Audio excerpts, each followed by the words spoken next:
السلام عليكم ورحمة الله وبركاته. ازيكم يا حلوين؟ عاملين ايه؟ اخباركم ايه؟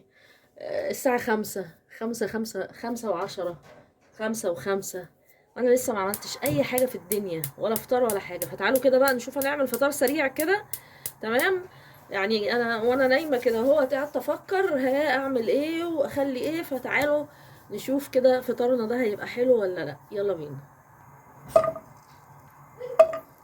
متبلة حبة بانيه من امبارح، احمرهم. حمر كده بقى ايه. تمام.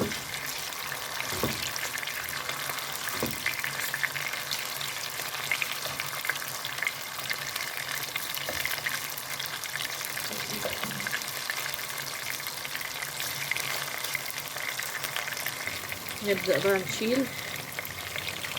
حمر كده حلو. هنا بقى في ذات نفس الحلة. تمام. هنحط حبة بصل،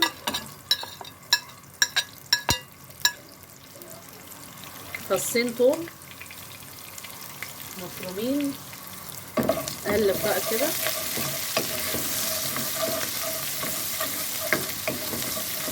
تمام. نحط بقى حبة صلصة. نقلب بقى كويس لحد ما تنزل اللون بتاعها، او يعني ايه تتحمر حاجة بسيطة. يعني هي يعني ما تحطيش عليها المية دلوقتي لحد الزيت كده ما يبقى ايه، ما يعمل لون احمر شوية زي ما انتم شايفين كده. نحط حبة كاري،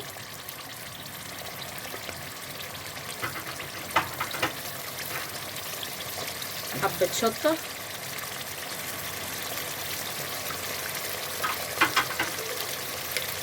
زعتر،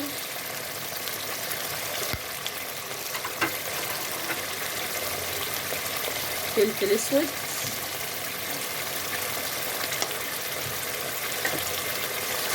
قلبي.